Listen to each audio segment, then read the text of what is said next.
Viens. Alléluia. Alléluia.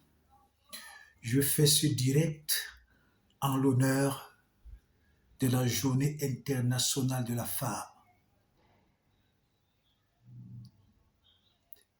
Je fais ce direct en l'honneur de la femme.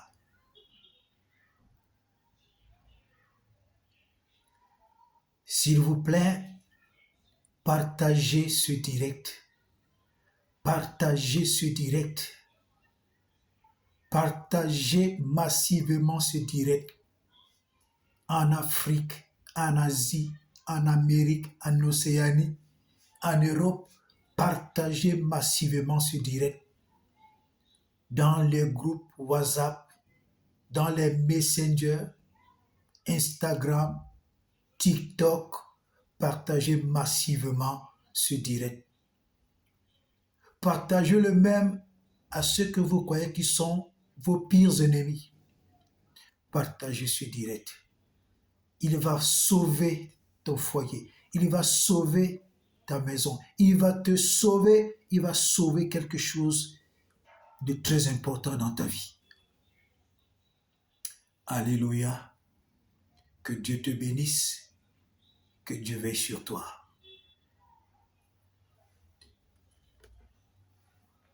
Je vais commencer en disant,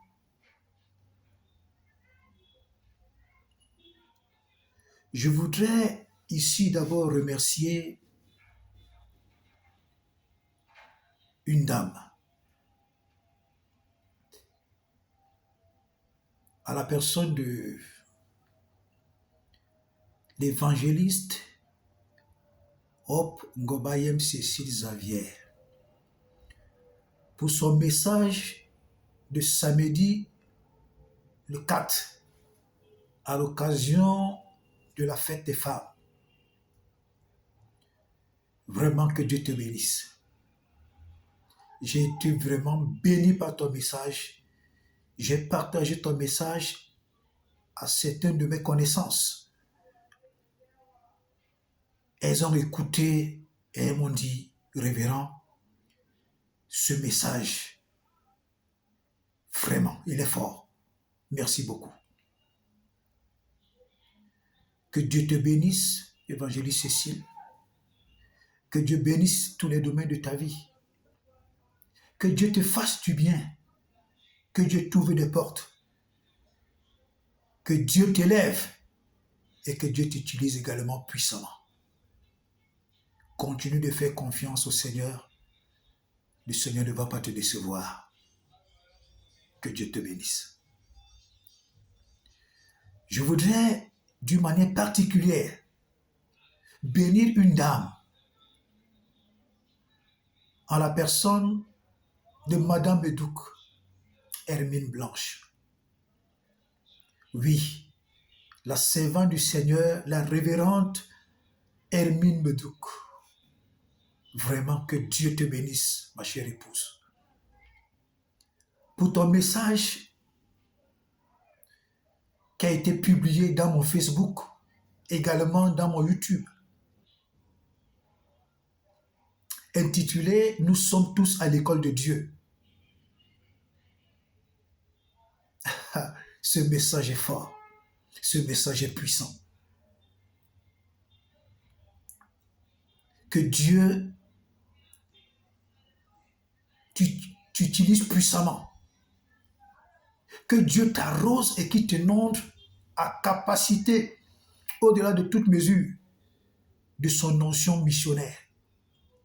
Que tu sois une bénédiction pour les nations. Que tu impactes les nations. Vraiment que Dieu te bénisse.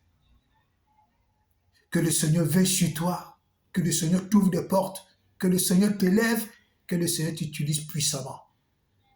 Madame Hermine Blanche Bedouk, la révérende, la puissante servante du Seigneur.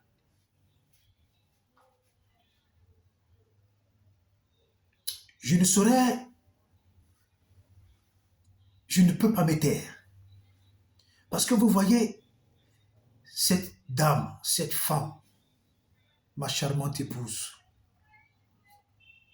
Cette femme m'a encouragé quand j'ai commencé à l'école biblique.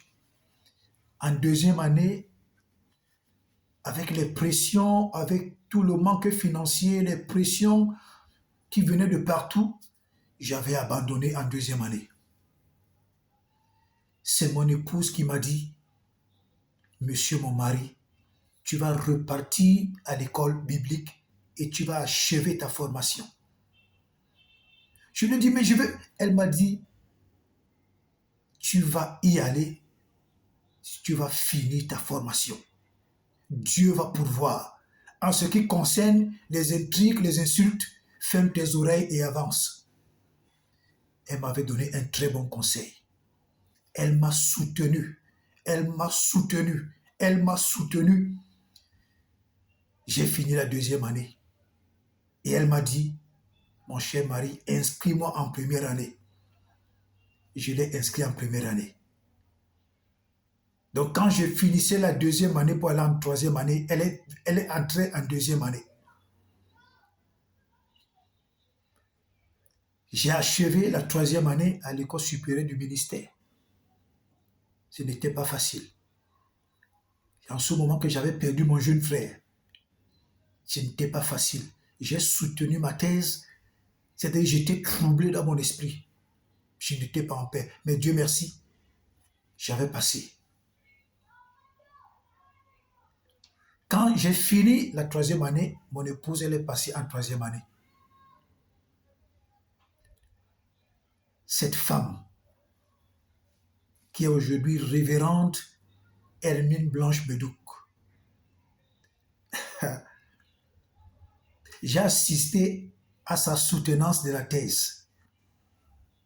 Elle a soutenu sa thèse, elle a défendu sa thèse à l'école supérieure du ministère, devant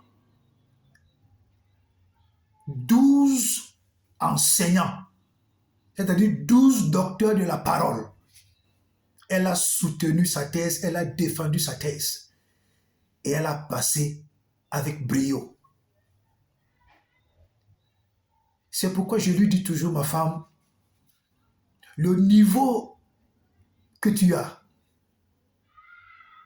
Dieu ne peut pas te laisser tranquille. Dieu te prépare pour bénir les nations. Dieu te prépare pour arroser les nations. Dieu te prépare comme une solution pour les nations. Donc tout ce que tu fais en ce moment-là, ce n'est que des entraînements. Ce n'est que des entraînements. Ma chérie Coco, continue de penser grand. Continue de lever ton niveau. Dieu va t'utiliser dans les nations. Que Dieu te bénisse abondamment. Que Dieu te garde. Moi, je connais ton niveau spirituel. Je connais tes capacités. Tant dans le chant que dans la parole. Moi, ton époux, je connais ta capacité. Moi seul maîtrise ta capacité. Il y a Dieu, Jésus, le Saint-Esprit et moi qui maîtrisons vraiment ta capacité. Je sais de quoi tu es capable. Tu as mon soutien. Tu as mon soutien. Tu as mon soutien spirituel. Tu as mon soutien moral. Tu as mon soutien psychologique. Tu as mon soutien financier. Je prie que Dieu me bénisse. Je prie que Dieu me bénisse. Tu verras de quoi je suis capable. Sache que je t'aime de tout mon cœur. Et tu as mon soutien. Tu as mon soutien. Tu as mon soutien.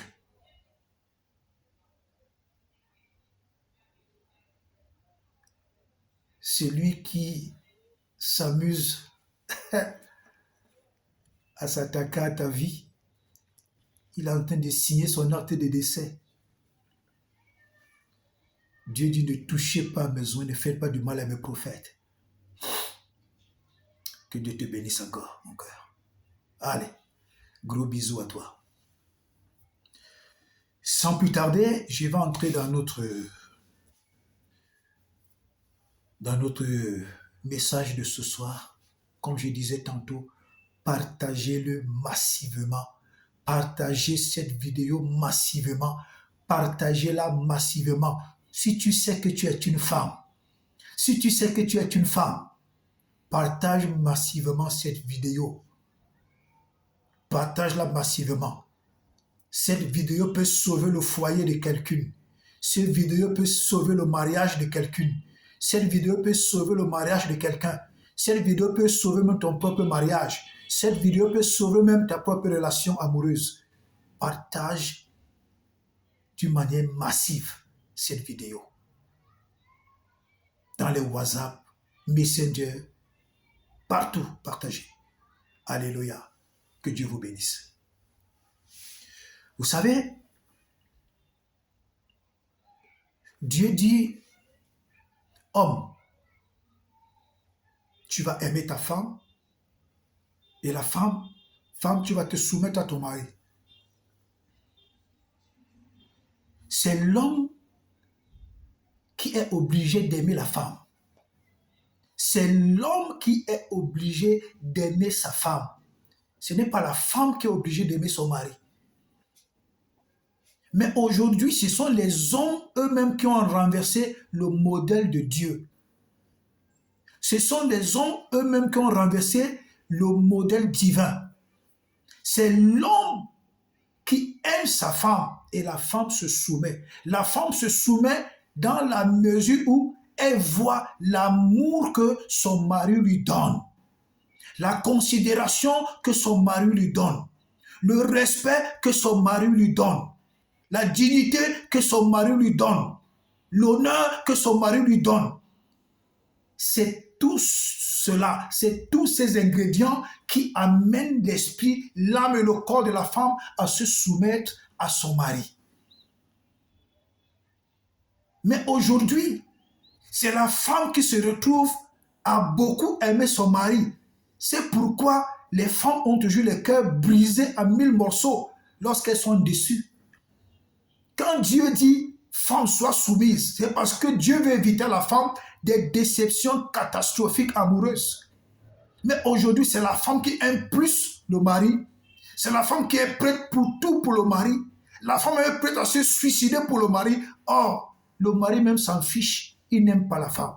Or, c'est de son devoir. C'est divin. C'est l'homme qui aime la femme et la femme se soumet à cause de tous ces ingrédients que je viens de citer tout à l'heure. Alléluia.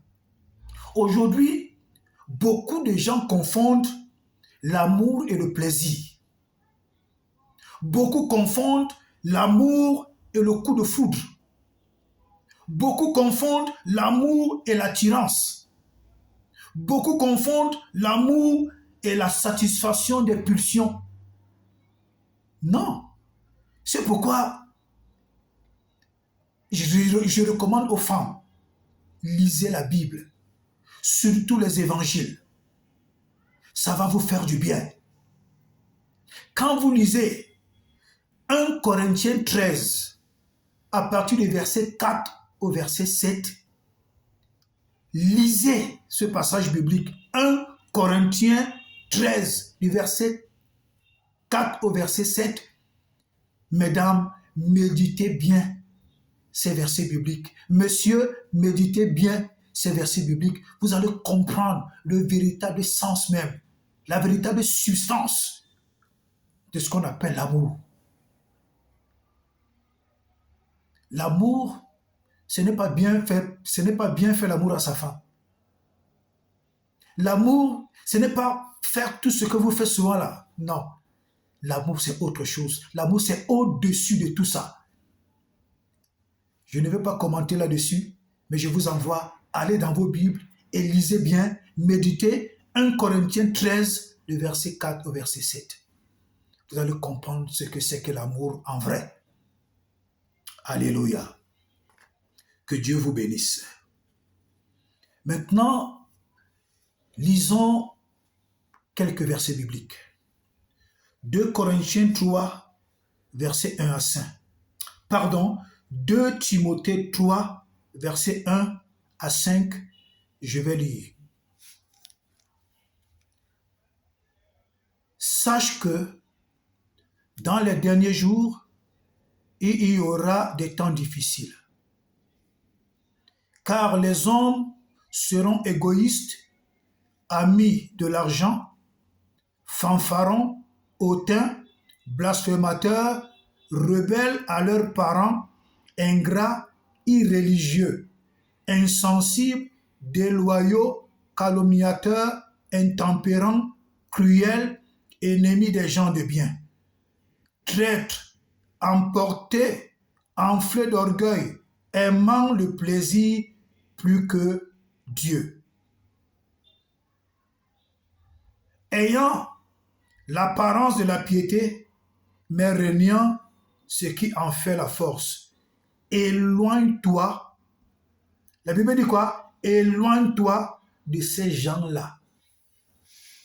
Dieu même te prescrit de t'éloigner de ce type de personnes. Mais toi, tu vas être plus sage que Dieu. Tu veux te faire des films dans ta tête.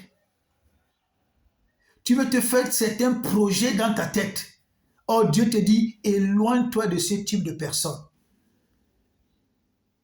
Quand toi, tu penses à A et que tu vas aller vers la personne a déjà pensé A et B. Je vous dis toujours qu'il y a des gens qui sont foncièrement mauvais. Des hommes foncièrement mauvais, des femmes foncièrement mauvaises, des enfants du diable. Je ne vais jamais cesser de vous le dire. Parfois, les gens pensent que quand je parle de quelqu'un, je suis jaloux. Quand je tire la sonnette d'alarme, les gens pensent que c'est la jalousie. Parce que j'ai déjà vu, j'ai déjà entendu, j'ai déjà vécu la cruauté des hommes, la cruauté de certains hommes, la cruauté de certaines femmes. J'ai déjà vu de quoi la cruauté est capable. La cruauté ne connaît pas la pitié. La cruauté ne connaît pas la pitié. La cruauté n'est pas sensible. Faites très attention. Faites très attention. Quand nous lisons ces textes de la parole de Dieu, nous comprenons que nous sommes en train de vivre en plein les temps de la fin. La cruauté ira croissante. La parole de Dieu dit dans Matthieu 24 que le mal sera si mauvais sur la terre que ce mal n'a jamais existé depuis que la terre a été créée. Si toi qui m'écoutes, la femme qui m'écoute, tu n'es pas prudente, tu vas payer au prix de ta vie. Si toi la femme mariée, toi la femme célibataire qui m'écoute, tu n'es pas prudente, tu vas payer au prix de ta vie. Arrêtez des comportements émotionnels. Arrêtez, c'est comme j'ai un de mes amis apôtres qui disait, arrêtez des sentiments diaboliques. C'est-à-dire, vous voulez aimer tout le monde, vous voulez aimer tout le monde plus que Dieu. Or, Dieu même te dit que ce genre de personnes, il faut les éviter. Attention. Lisons un autre passage. Galates 6, verset 7. Galates 6, verset 7. Lisons. Galates 6, verset 7, lisons. Ne vous y trompez pas. On ne se moque pas de Dieu. Ce qu'un homme aura semé, il le moissonnera aussi. Dans d'autres versions, c'est ce qu'un homme aura semé, il le récoltera aussi. Tu sèmes la méchanceté, tu vas récolter la méchanceté. Tu sèmes la haine, tu vas récolter la haine. Tu sèmes les divisions, tu vas récolter les divisions. Tu sèmes les empoisonnements, tu vas récolter l'empoisonnement. Tu sèmes la mort, tu vas récolter la mort. Tu sèmes la jalousie, tu vas récolter la jalousie. Ça, c'est clair et net. C'est un ordre divin. C'est une loi divine. Elle est infaillible. Comme je dis toujours, cette loi divine ne respecte pas le rang social, ne respecte pas la richesse, ne respecte pas ton grade, ne respecte pas ton titre. Le mal que tu fais, tu vas le payer. Si tu ne le payes pas étant vivant, tes enfants vont payer ce mal. C'est irréversible.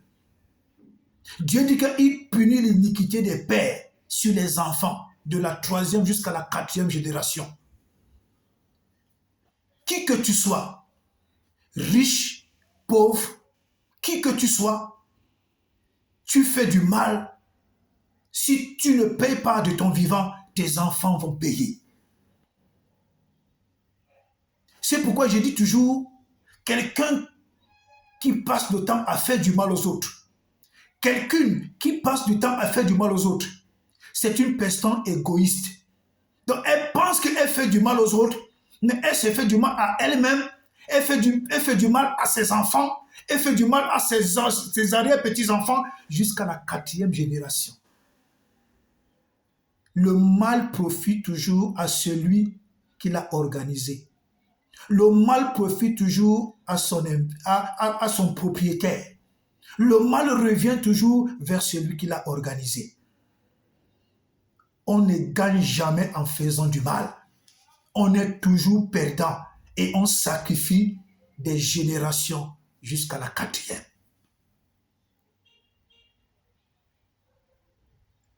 Je continue en disant ceci. Vraiment, que le Saint-Esprit fortifie toutes ces femmes qui vivent des troubles, qui vivent le martyre, qui vivent des tempêtes insupportables dans leur foyer. Que le Saint-Esprit vous fortifie. Toutes ces femmes qui ont des foyers troublés, toutes ces femmes qui vivent des troubles dans leur mariage, toutes ces femmes qui vivent des troubles dans leur foyer, je prie que le Saint-Esprit vous fortifie, je prie que le Saint-Esprit vous soutienne, je prie que le Saint-Esprit vous donne des forces, je prie que le Saint-Esprit vous bâtisse, je prie que le Saint-Esprit intervienne puissamment en votre faveur. Au nom puissant de Jésus.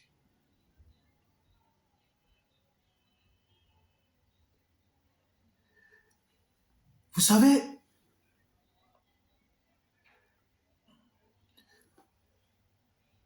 toi la femme, toi cette femme qui retient le mari de l'autre chez toi,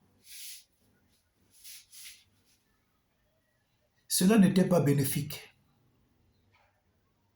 Tu crois que cela est bénéfique pour toi, mais tu es en train de te détruire.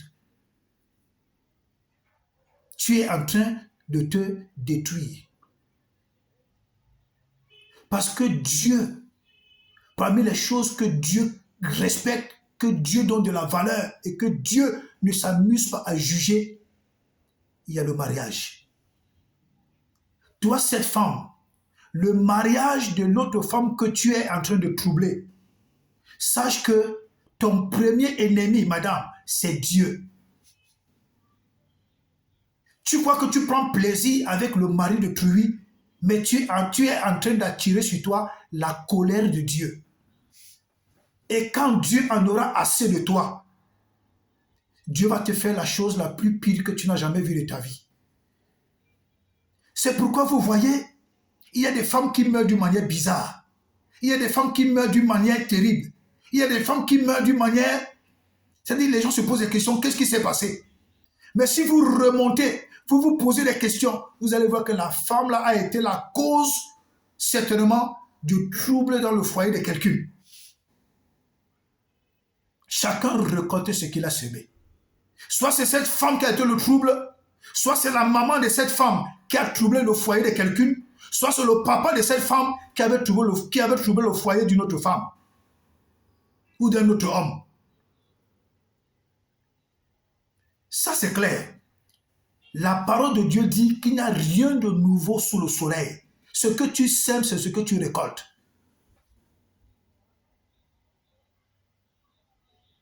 Vous voyez, aujourd'hui, les gens sont surpris quand certaines femmes meurent brusquement, certaines personnes meurent brusquement, d'autres qui meurent peut-être parfois même d'une manière subite, d'une manière brutale, d'une manière empoisonnée, d'une manière où les gens se posent des questions, qu'est-ce qui s'est passé? Mais je dis toujours, quand vous vous posez des bonnes questions, vous remontez le temps, vous allez voir que soit la personne avait fait du tort à quelqu'un, soit ses parents ont fait du tort à quelqu'un, soit, c'est ce qui est la conséquence aujourd'hui. Il n'y a rien de nouveau sous le soleil. Rien. Vous voyez une femme qui envoûte un homme, qui charme un homme. Elle met comme ça en péril un autre foyer. Elle dépouille le monsieur. Elle se construit des maisons. Elle se construit un patrimoine. Elle se dit qu'elle a bénéficié. Non, ma sœur, tu n'as pas bénéficié. Parce que le charme là, il y aura un temps où il va finir. L'envoûtement là, il y aura un temps où il va finir. Cette femme sera délivrée. Cet homme sera délivré. Et sache que tout ce que tu as reçu sous le coup d'un charme ou d'un envoûtement, quelqu'un d'autre viendra t'arracher cela. Quelqu'un d'autre viendra te prendre cela. Si tu es encore vivant, quelqu'un d'autre le prendra. Même après ta mort, quelqu'un d'autre viendra reprendre ça entre les mains de tes enfants. Même tes enfants seront supprimés. Qu'est-ce qui s'est passé? Parce qu'un bien mal acquis ne profite jamais. Ça ne profite jamais. Tout ce qu'on reçoit sous le coup d'un charme, le coup d'un envoûtement, le coup d'une alliance satanique, tout ce qu'on reçoit également par le sang, ça ne profite pas et ça ne profite jamais. C'est pareil, toi l'homme qui m'écoute, tu as charmé la femme de quelqu'un, tu as charmé une fille célibataire, tu l'exploites, tu la dépouilles, tu la voles, tu crois que tu es en train de construire une vie, tu crois que tu es en train de réussir. Non, tu es en train de te détruire. Je te dis que tu es en train de te détruire. Parce que quand tu le fais, ton premier ennemi, c'est Dieu. Ton premier ennemi, c'est Dieu. Tu soumets une femme sous le pouvoir de ton envoûtement, de ton charme. Tu commences à l'exploiter, tu la voles, tu la dépouilles. Tu prends tout ce qu'elle possède. Tu crois que tu as gagné, tu n'as pas gagné. On ne gagne pas Dieu. Ton premier ennemi, c'est Dieu. Ton premier adversaire, c'est Dieu. On ne gagne pas Dieu. Tout ce que tu prends de cette façon, tu vas le perdre. Même après ta mort, ceux à qui tu vas laisser l'héritage, ils vont perdre cet héritage. Quelqu'un d'autre viendra prendre ça de la même façon que tu as pris ça à cette femme, de la même façon que tu as pris ça à cet homme. Quelqu'un d'autre viendra reprendre ça à tes enfants. Même après ta mort.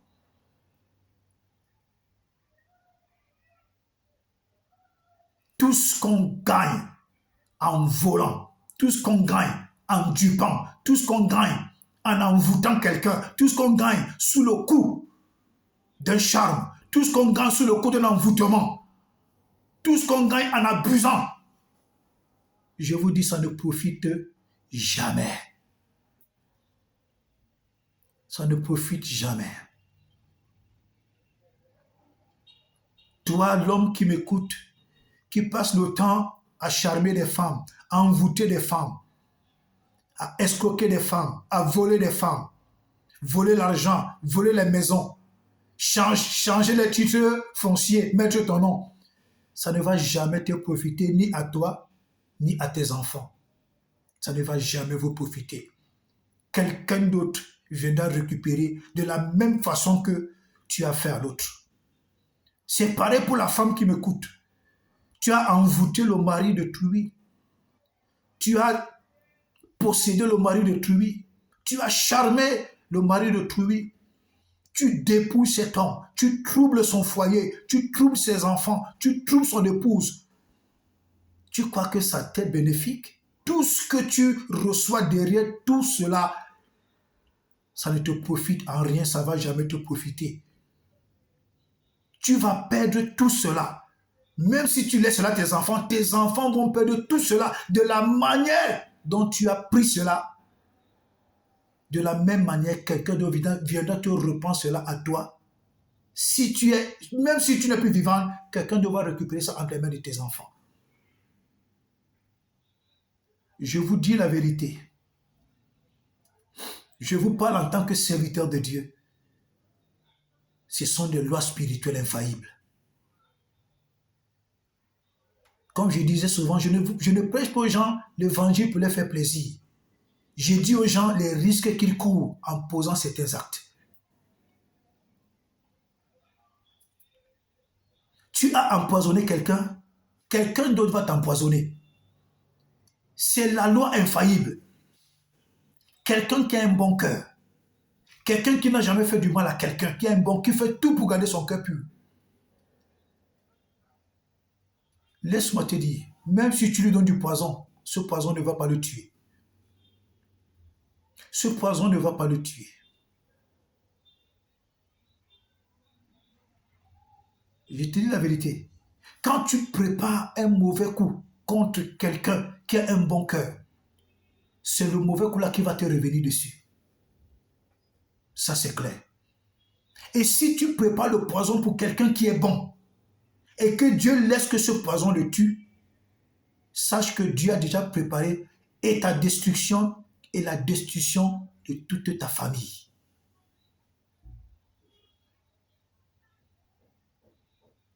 Je vous dis une sincère vérité.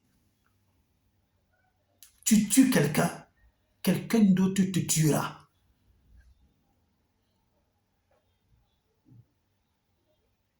La Bible dit, quiconque verse le sang de quelqu'un, son propre sang sera versé par quelqu'un.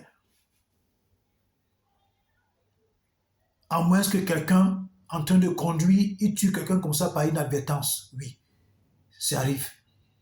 Mais quelqu'un qui prépare, qui médite, il se lève, il va tuer quelqu'un. Quelqu'un d'autre va te tuer. Quelqu'un d'autre va te tuer. Et quelqu'un d'autre tuera non seulement toi, mais tu as sémé la mort dans la vie de tes enfants.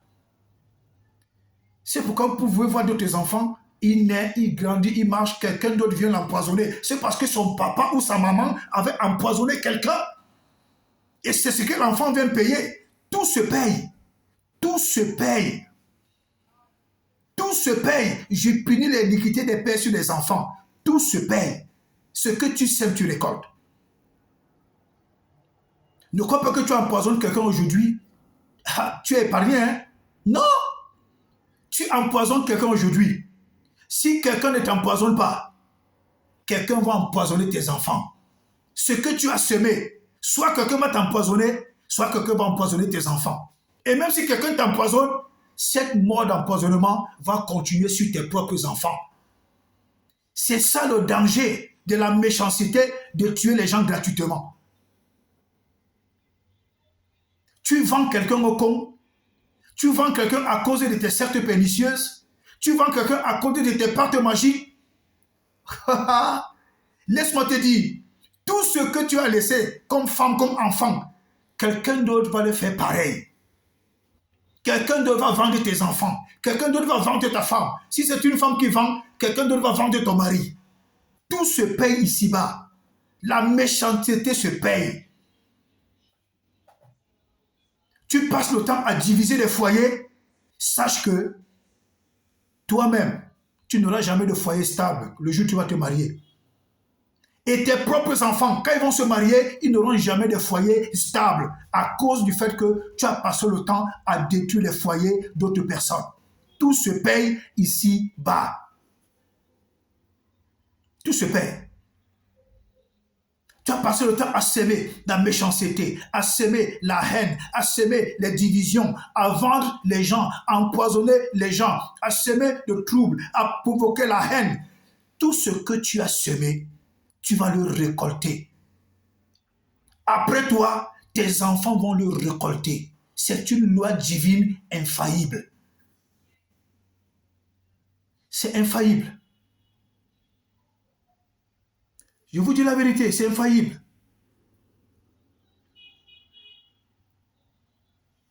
C'est une loi divine infaillible.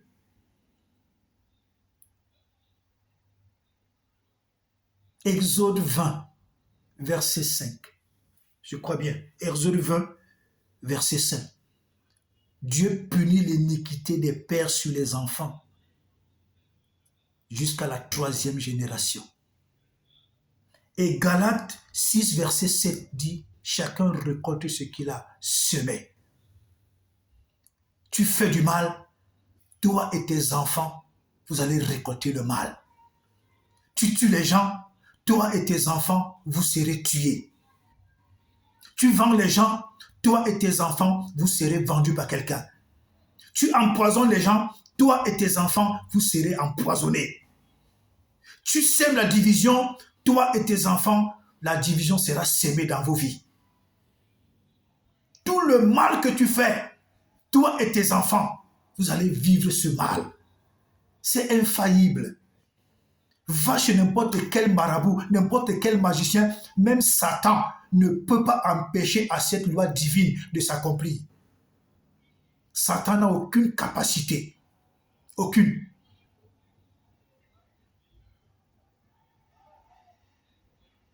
C'est pourquoi j'exhorte surtout les femmes. J'exhorte les femmes à avoir un bon cœur. C'est vrai. La Bible dit dans Jude 1, verset 4, il y a des personnes qui sont nées pour partir en enfer. Il y a des gens foncièrement mauvais. Faites attention. Quand vous constatez que quelqu'un a des mauvaises habitudes, des mauvais comportements, éloignez-vous de cette personne. Ne vous laissez pas séduire ou attirer par la beauté de quelqu'un, par l'argent de quelqu'un, par les voitures de quelqu'un, par le langage de quelqu'un, par l'habillement de quelqu'un. Faites attention. Ta vie, on ne peut pas la comparer à tout ce que je viens de citer. Dieu a pris le temps de te créer. Dieu t'a formé avec ses mains. Tu es précieuse aux yeux de Dieu. Mais si tu te laisses influencer, tu te laisses dominer, tu te laisses assujettir par l'argent de quelqu'un, par la beauté de quelqu'un, par le titre de quelqu'un, par la gloire éphémère de quelqu'un, ou alors tu te laisses dominer par ton sexe, je vais dire que tu es la femme la plus malheureuse de la terre. Une femme, une vraie femme, elle a du caractère. Elle a du discernement. Elle a une vie de prière. Elle a toujours des moments de communion avec Dieu. Elle fait tout pour ressembler à Dieu. Elle a donné sa vie à Jésus. Elle est une faiseuse de roi. Elle fait du bien à son mari, elle fait du bien à sa maison.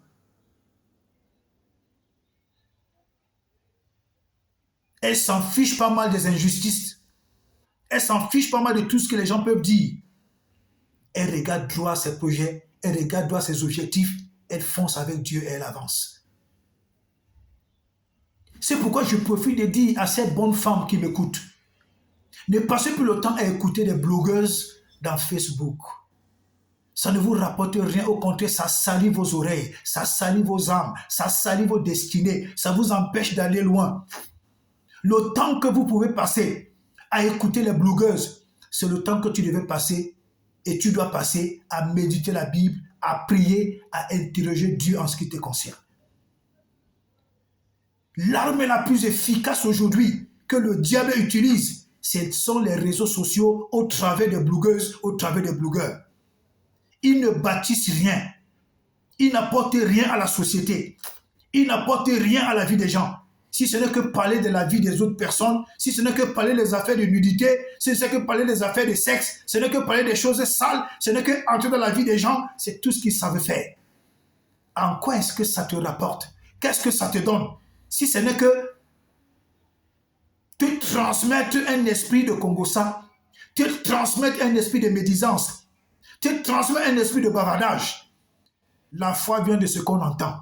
À force d'écouter ces blogueuses et ces blogueurs, toutes ces saletés-là, ça finit par influencer ta vie. Par contre, il y a des blogueurs combattants, des blogueurs qui font des choses pour changer les pays, pour changer les nations, pour changer les vies. Alléluia. Vous savez, j'ai écouté une vidéo dans YouTube d'un compatriote de la diaspora. Il est du côté des États-Unis, je crois, Nouma, quelque chose comme ça. Nouma. Et j'ai écouté attentivement cette vidéo. J'ai dit, mon Dieu, qu'est-ce qui se passe? Quand vous écoutez cette vidéo, vous avez la chair de poule. Vous avez la chair de poule. Vous voyez dans quoi beaucoup de blogueuses se sont fourrées. Beaucoup de blogueurs se sont fourrés. Et aujourd'hui, qui se passent pour des exemples dans la société, or, ce sont des bras tendus de Satan. Ils sont entrés dans des choses sales. Ils ont fait des pactes pourris. Ils sont dans des choses inimaginables. Mais quand nous les regardons dans les réseaux sociaux, ils ont des visages d'anges. Quand tu regardes la femme, tu regardes l'homme, tu dis, mais ce monsieur est beau, cette femme est belle. Mais tu ne peux pas savoir le sale boulot que ces blogueuses font derrière. Le sale boulot que ces blogueurs font derrière. Le trafic des organes, le trafic du sperme, le trafic des os, le trafic du sang. Détruit la jeunesse. Ils se prennent pour des modèles. Or, ce sont des éléments de destruction de la jeunesse. Mais j'ai écouté ce direct, j'ai écouté cette vidéo du frère Nouma, j'ai dit, mais c'est pas possible. Qu'est-ce qui se passe? La majorité de ces blogueuses sont dans des sectes. Ces blogueurs sont dans des sectes. Quel est ce blogueur? Dites-moi, ce blogueur, rien que ce que tu fais là, tu vends les mèches, tu vends les parfums, tu vends les huiles, tu vends le njamsan, tu deviens milliardaire. Comment? Tu deviens milliardaire que ton chiffre d'affaires c'est combien? Tu as une usine de fabrication, mais comment se fait-il que tu te retrouves en train de construire des immeubles, en train d'avoir des maisons? Mais ce sont des questions que beaucoup de gens ne se posent pas. Je vous dis que j'ai écouté cette vidéo mais c'est pas vrai.